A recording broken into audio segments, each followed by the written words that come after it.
Hello, everyone, and welcome to the first episode of my podcast. So, obviously, I'm in this beautiful environment. It's, if you didn't already know, I'm in Bali. So, I'd say most of you probably know me from Instagram, or maybe you are from the same town as me or something. But I'm in Bali and I'm taking advantage of this amazing studio.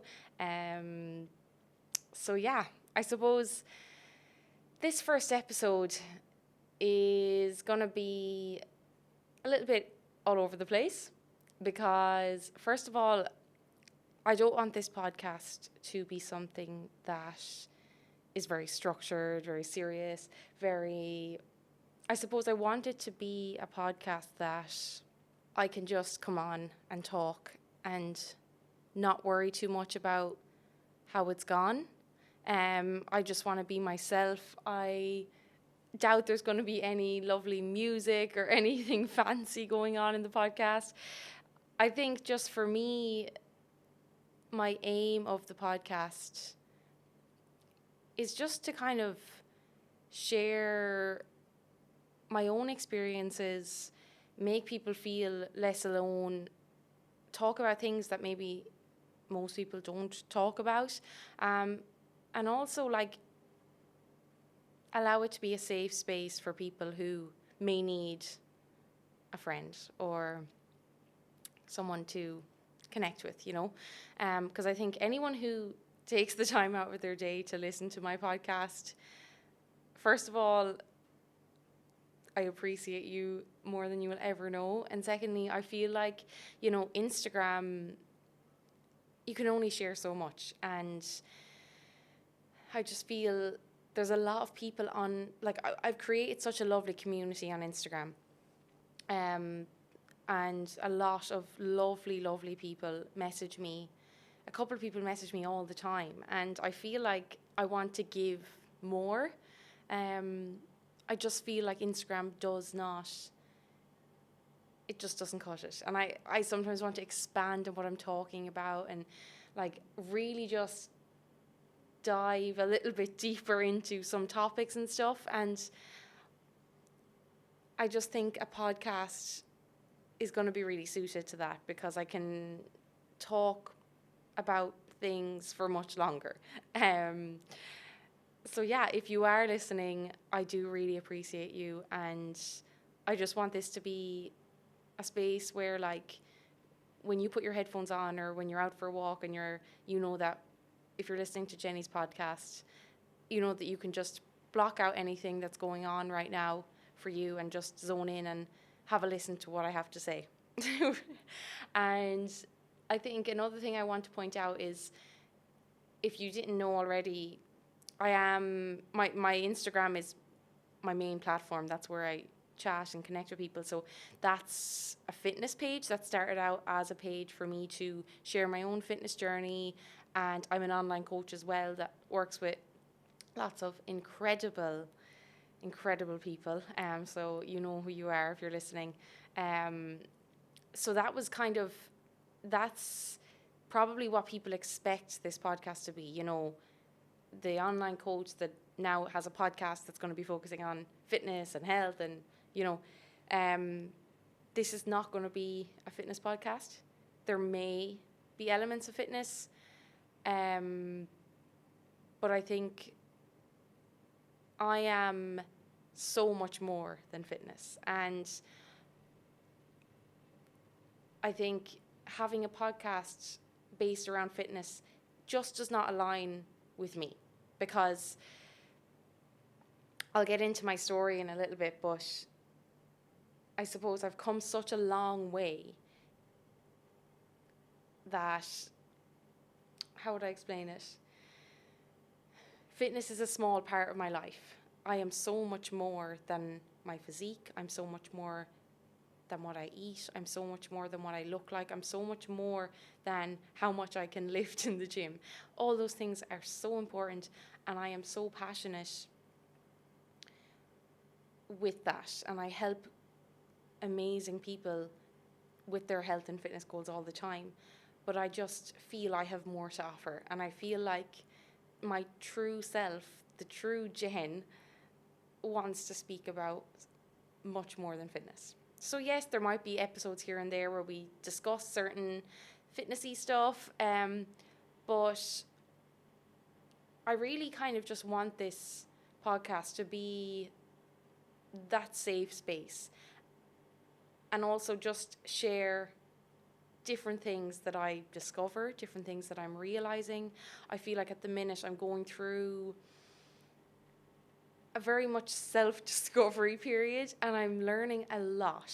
Not even just about myself, but about other people, relationships, past things that I've been through, understanding why people do certain things, maybe like, really, I just feel like I'm learning a lot, and I think I could definitely benefit other people by sharing that, and maybe helping you understand a little bit more why people do certain things, why you feel a certain way, and just show you that you're not alone. I think something I was thinking about the other day was, I actually think everyone is winging it, and no one actually knows what they're doing. And this realization has come to me because I've met people who I don't want to say seem like they have it together, but from social media, from just looking from a distance, they seem like they know everything. Like everything is figured out. They're so happy. Life is amazing. Blah blah blah. And I've met them, and like I've realized they're just like me. And like even some people might say to me, "Oh, you seem like you have everything, sorted. You've finished college. You're traveling. Blah blah blah." And it's like, in my head, I actually have no idea what I'm doing. Like I am winging everything. But the thing about me, and it's something I've learned recently, is that I'm very good at being very terrified of something, or being very afraid to do something, but just doing it. I think that comes from past like trauma as well, to be honest, because just kind of putting up with shit and being like, right, I've no choice, I better get on with it. But also, I think it's actually a very good trait of mine. It's something that maybe difficult times in the past has resulted in this element of growth, where I can feel very nervous about something, like sitting in here right now doing this podcast, but I'm doing it anyway, because I'm saying to myself, you have no choice. You can do it. Like, you feel terrified, but you can bloody go in and do that podcast. So, yeah, such a tangent for a beginning of a podcast. But anyway, so I suppose for those of you that don't know me, because I'm aware there might be some people who are just listening, this is the first time you've seen me, or if you're listening on Spotify, heard me. My name is Jenny, christened Jennifer, and mostly go by Jen, to be honest. Like, anyone who's very close to me will call me Jen. Jenny then is just, anyone will call me Jenny. And then, yeah, Jennifer is only used by my parents, or if I'm in trouble, or if someone's like taking the piss out of me. They'll say Jennifer.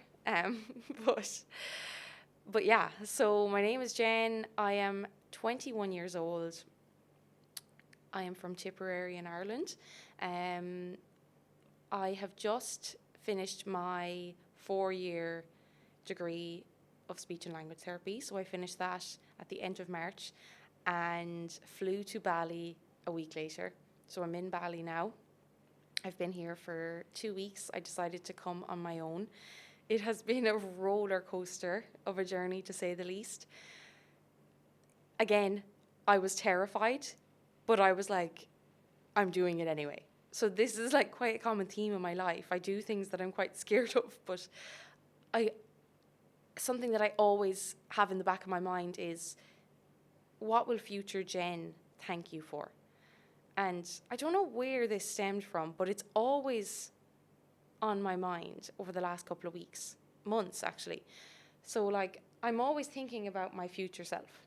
I try to be in the present as well, but like, let's say for example, I'm really nervous about meeting someone or uploading an Instagram or maybe getting to the gym or something, I always say to myself, what will future Jen thank you for right now?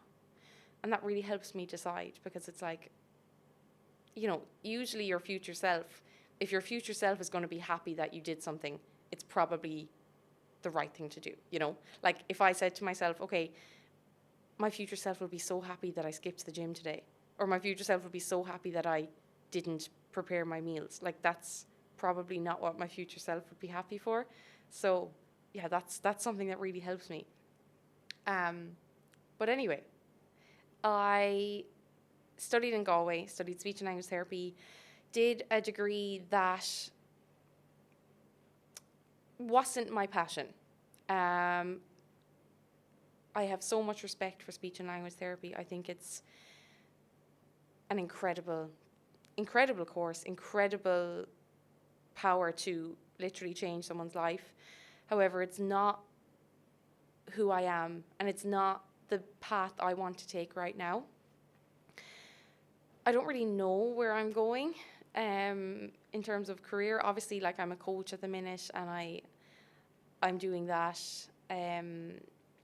But I don't know if I see myself being a coach for the rest of my life, I don't know if maybe in 5 years' time I'll be a speech and language therapist. I actually don't know.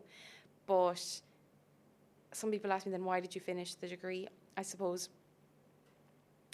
it was a challenge I wanted to set for myself, in a way of I knew I was able to finish it, and I kind of didn't know what else I wanted to do. Yes, I knew my passion was helping people with fitness and stuff, but I had done that course. So I did a personal training course throughout college, and I had that. So it was like, okay, if I drop out of college, yes, I could pursue this online coaching and personal training, but part of me wanted to just complete it. So I did. Now I haven't got my results yet, so yeah, we'll know in a couple of weeks' time. However, for me, I completed it because I did the 4 years, I got through it. Yeah, so that is that. And I'll touch on a little bit about, in a different episode, just about like doing a degree that maybe you don't align with, and being in college when it doesn't feel like the right thing for you. I think it was like, to think of where I was when I first started my degree to now is just crazy, the different person I am. I learned a lot throughout it. Yes, I might not have felt fully aligned with the line of work. However, on different placements and the people I met, it was a very, very big learning curve the last 4 years. It taught me a lot. So yeah. Another thing that I probably should touch on a little bit is my past, because I think there's going to be a couple of people listening to this that may be listening because of my past. And what I mean by that is, when I was 14, was I 14 or 15? I was 14. When I was 14 years of age, I was diagnosed with anorexia. And God, it's gotten very serious all of a sudden. And I suppose I Jesus, I can't even speak. Suppose I have went through a lot, to say the least, over the last 7 years now. And it's been 7 years. It was 7 years the other day since I was first admitted to an inpatient unit for treatment for anorexia. It was the most traumatic, painful, horrific, just every horrible word you can think of, my recovery and my experience with my eating disorder. It was that's what I would describe it as. Now, obviously I'm biased because I haven't experienced every single traumatic thing. But for me anyway, it was incredibly horrible. Recovery is so painful, and it's just, I will touch on it a little bit more in other episodes, because I know that there's people on this that maybe I was in hospital with, or maybe have found me through Instagram because I sometimes speak about my recovery, and I might be I suppose, I don't want to say an inspiration, but that's a bit like tooting my own, what's the phrase? I don't know, whatever that phrase is about, like backing yourself. Because obviously I'm in such a good place now that, that is inspiration for people who may be in recovery now and do want to get to a better place. But yeah, I suppose even though it was horrifically difficult, I don't think I would get rid of it, because it has made me the person I am today, as cringy as that sounds. What you go through, you grow through. Such a cliche phrase, however, so true. And I heard this the other day about like going through difficult times. Instead of labeling them as a bad day or a hard week or just a crappy time, instead rephrasing it as a growth period or a growth moment. Because I genuinely think when we're feeling sad or we're going through something hard, like you just always, you learn so much. And I think you even know by speaking to people if they've been through shit, like, because it's, yeah, I just think it becomes very, very obvious if you're speaking to someone and they have gone through a lot. Like, you kind of know by the way they carry themselves, you know by the way they respect others, the way they have that empathy, understanding. And I just think what I went through, I've just learned so much. I've met the most incredible people. Like, I have no words for them. And yeah, I just think, although I'm very young, I have learned a lot, and I've experienced quite a bit. And I just think limiting this podcast to fitness would be doing a disservice to myself.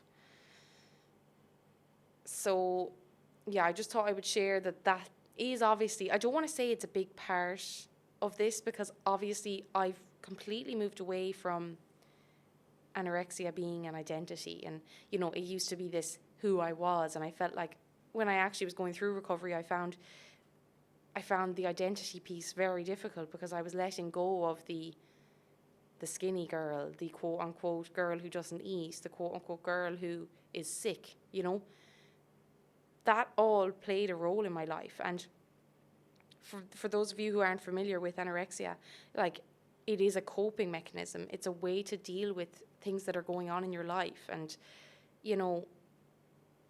it's a cry for help, really. Maybe, like, subconsciously, I suppose it is a bit of a cry for help, because a person might be experiencing a lot around them. There's a lot of difficult things happening. And when you become so unwell with an eating disorder, people maybe stop and start to focus on you, and they kind of, it kind of pauses everything else that's going on around you. And that kind of sounds like, in the moment I was thinking, I'm just going to distract everyone and make everyone care about me. Like, that's not how I was thinking, but the subconscious mind works in very weird ways. So yeah, I will touch on a little bit about that in the future. But yeah, so that's quite a big element of the person I am today, because I think without that I would be so different. So different. It has allowed me to empathize and understand and just have a very open mind about things, about people, about just not judging people for certain things, because you just never know. Like, you just never know what's going on behind closed doors.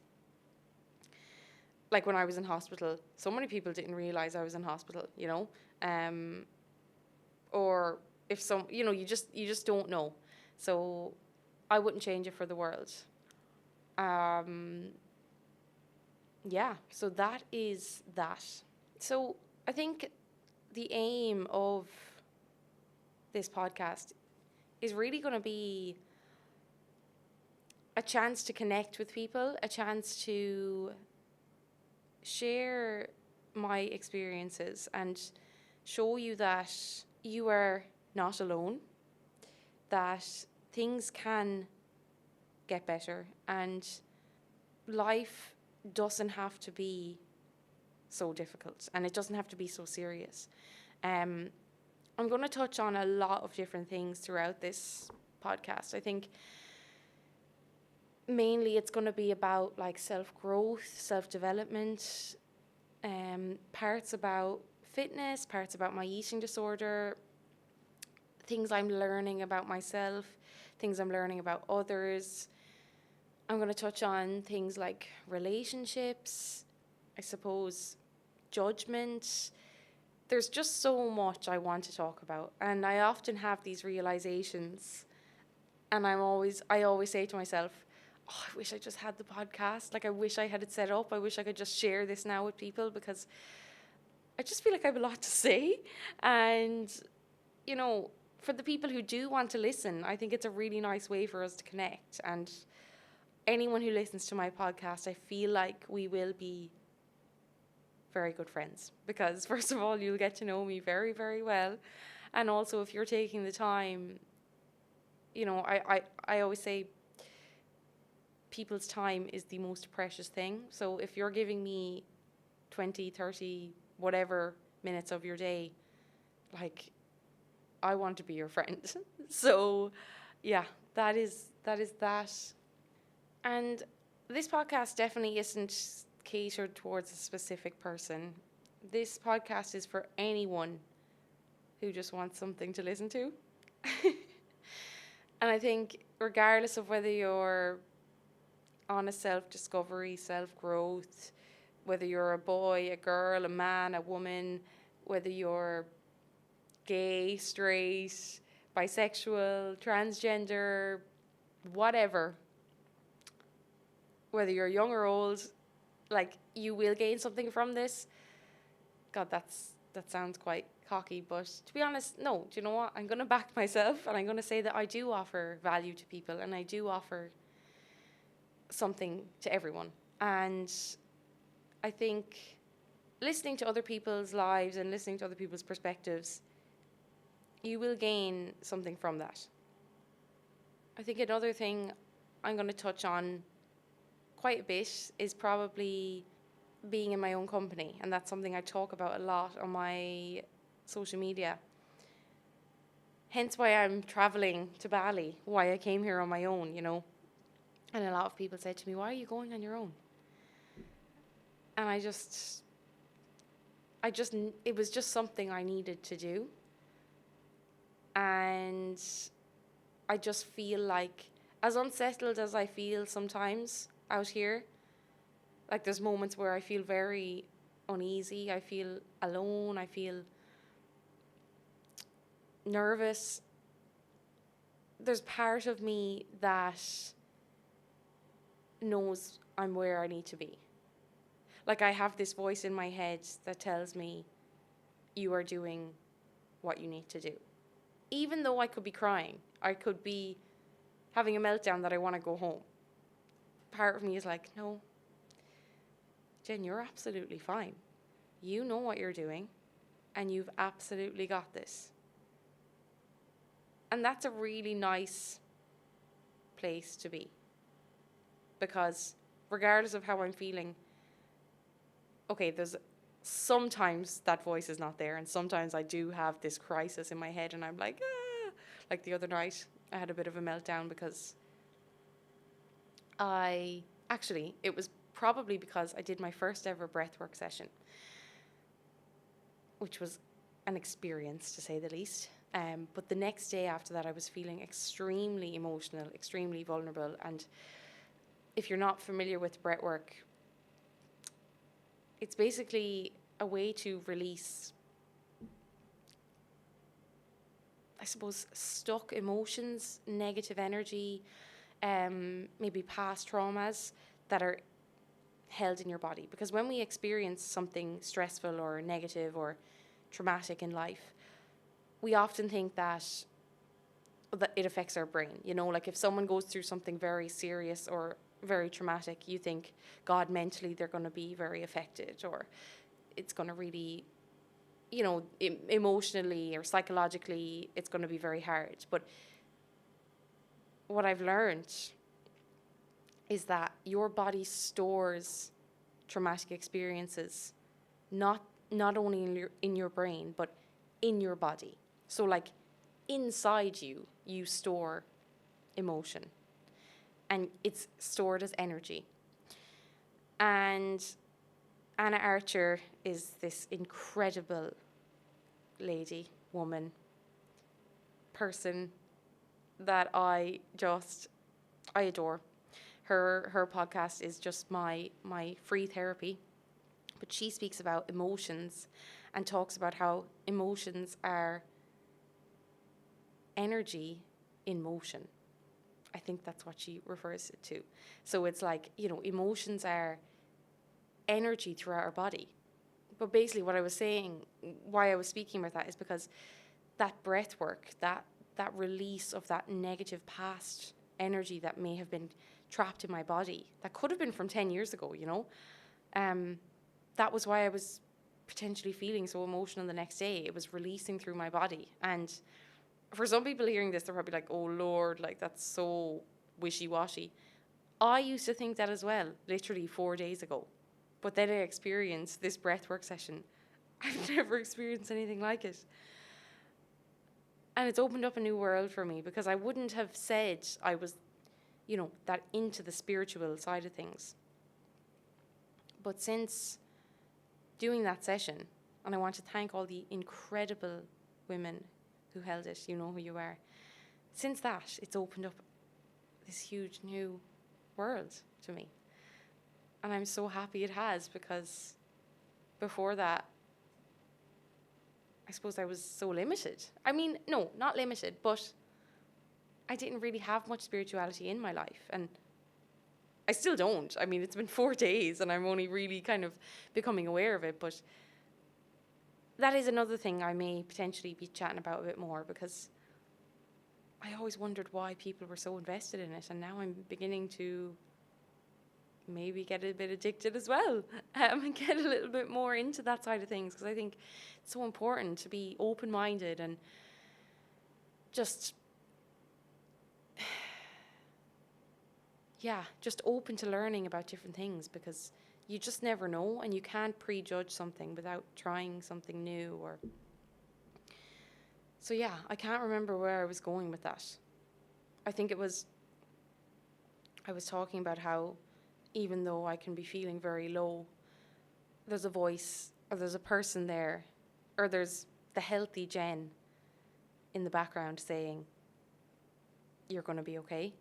And that's what got me through college. That's what got me through the last couple of months, because they've been quite challenging for me mentally, and I've gone through a lot in the last couple of months. But I've always had that voice in the back of my head, and I don't know where it comes from, but it's really nice, and it's like, things are going to be okay.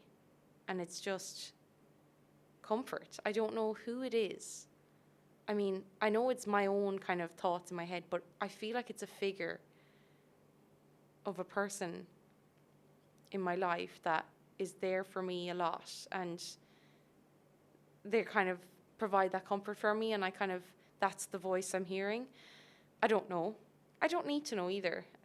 But yeah, to anyone who's listened this far into the episode, I just want to say I really appreciate you, and I really, really hope that you will follow along on this journey. I think the first episode is always going to be a bit of a mess.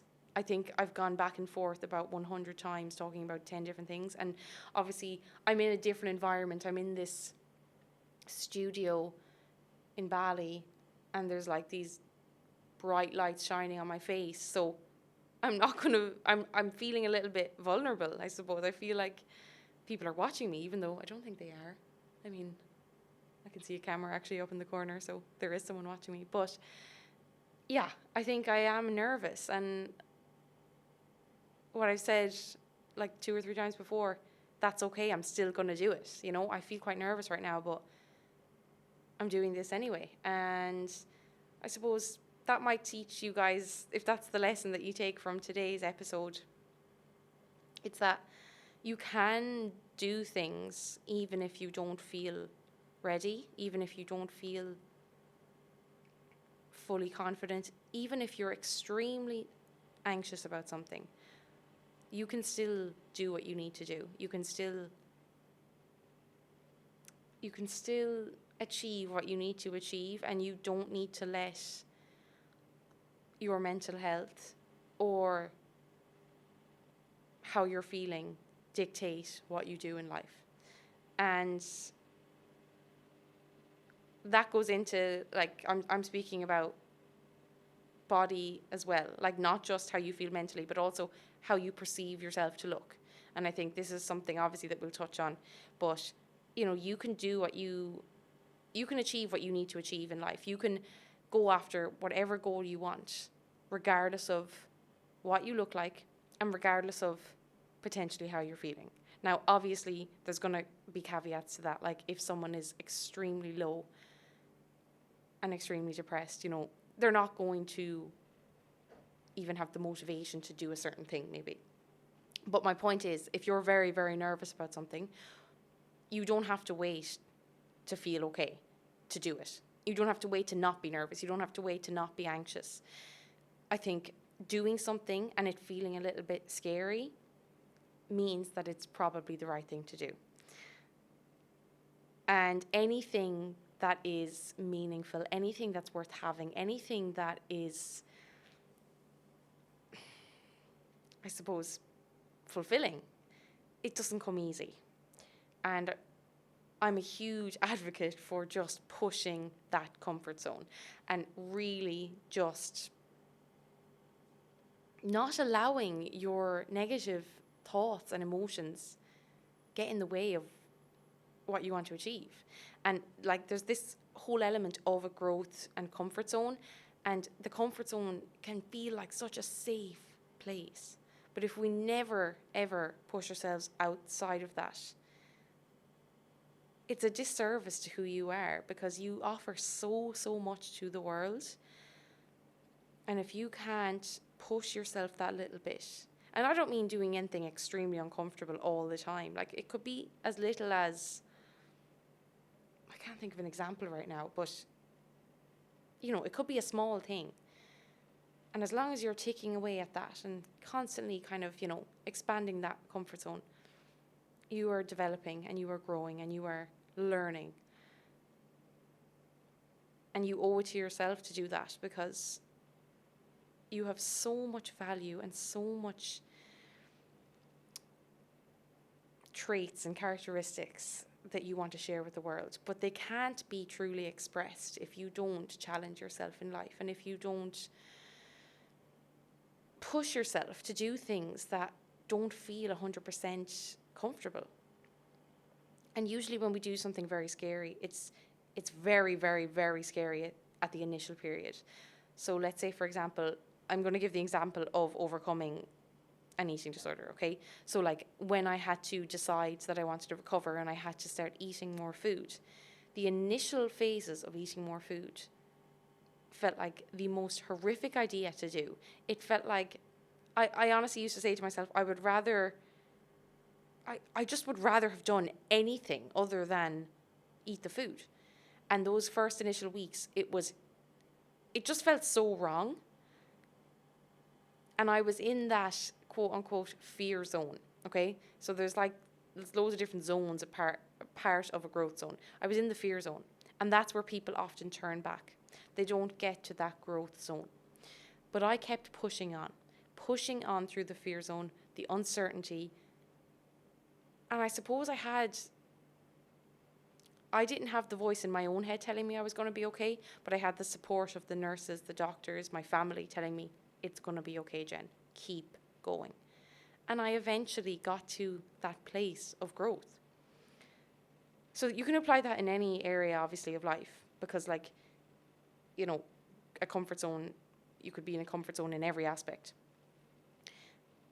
But the first few stages of any kind of uncomfortableness is not going to feel right. It's not going to feel, it might not feel authentic. It might not feel in line with what you believe, but you have to just keep trusting the process, keep trusting the journey, that you will be okay and that what you're doing now is going to get you where you need to be in the future. Such a ramble. Like, I was planning on finishing this. I literally was trying to wrap up the episode about 10 minutes ago, but that's another tangent. And I think this is going to be a very common theme in my episodes. But I think I'm going to just allow it to flow, because I don't want to overly plan these. I'm going to try my best to kind of stay on rough topics with the episodes, but I think going off on tangents can sometimes be very natural, and it can be authentic, you know? And I think I like that. I think I like that style of a podcast. When I listen to other people's, I like that. So I'm being selfish and doing what I like. I think I'm going to try finish it up now and kind of just say that I'm forever grateful for anyone who has listened. I am proud of myself.